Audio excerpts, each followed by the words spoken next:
Common grace is the term used to state that God has been and is good to all people of all times and in all places. Fresh water to drink, warm sunshine on a cold day, laughter, friendship, creativity, similar things have been mostly available to all people just because they are alive. God has given mankind, saved and lost alike, this wonderful home called the earth that is absolutely filled to the brim with all sorts of enjoyable and necessary things.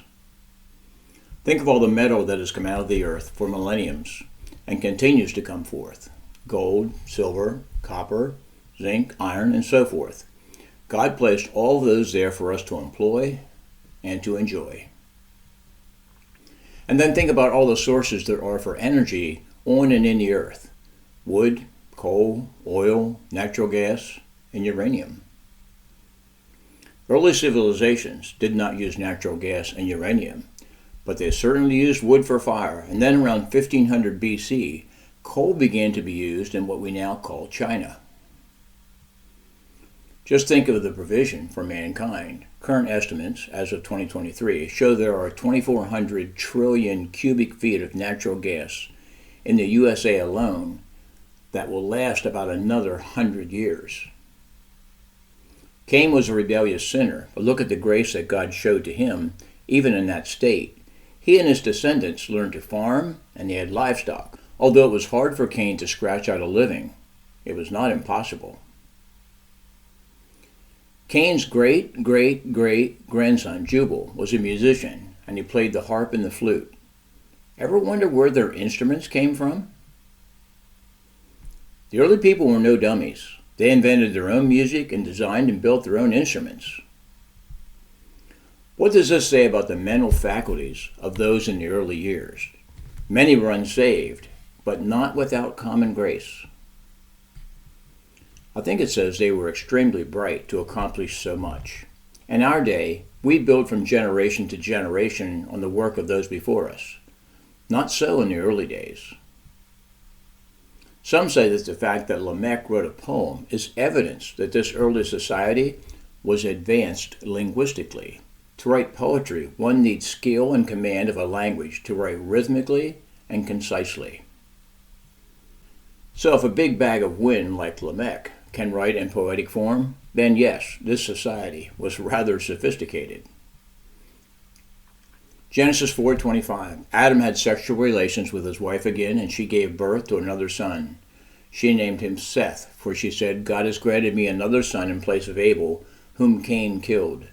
When Seth grew up, he had a son and named him Enosh. At that time, people first began to worship the Lord by name. Society was developing and advancing, and as sure as night follows day, you can bet sin was also developing and advancing. Seth is born as Abel's replacement, and Eve states, God has granted me another son in place of Abel, whom Cain killed. It is all but certain that Seth was not their third son, but he was the third one identified and revealed to Eve as Abel's replacement. One must believe that Adam and Eve were ever cognizant of God's promise around the seed of the woman. It wasn't Cain, he is a rebel, and if it was going to be Abel, it wasn't now. So who then? God identifies Seth as Abel's replacement to Eve, and she names him accordingly, Appointed One. We read here, at that time people first began to worship the Lord by name. What is meant by this? Most commentators agree it has something to do with worship becoming more organized, more public, and more specific as to who is being worshiped. Some even think that the verse is better translated as, people began to be called by Jehovah's name, meaning that they were now identified as God's people. I believe that given what was going on in the unbelieving parts of the world through Cain and his descendants, that the verse speaks of a moving of God in reviving his people. Romans 5:20, but where sin abounded, grace abounded much more. This is how God works. He does not shrink back from sin in the world. He works to overcome it with the thing that works, grace. Now we come to chapter 5, and we see the genealogy of Adam to Noah and on to the flood, which proves out to be 1,656 years. The years and names given here in Chapter 5 further underscore that evolution is a hoax. In the evolutionists' most aggressive models, 1,656 years does not allow for much.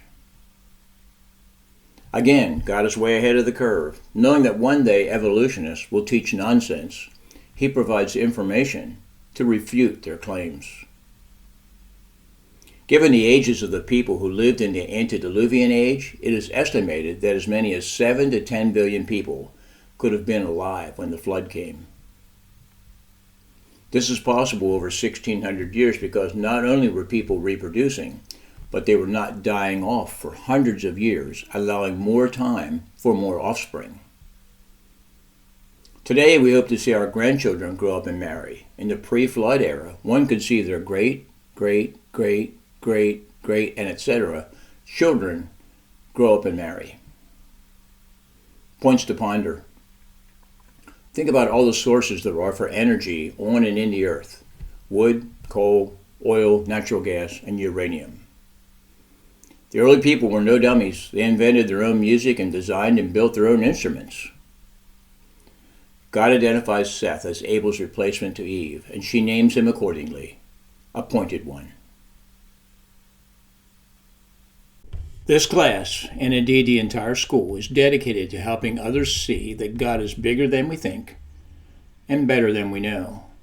To get to the next video, make a note of the class number for this recording, then search for the next one. Here's a sample. If this video is number L01.1, then the next one is L01.2. And remember to like and subscribe on YouTube and follow on Rumble.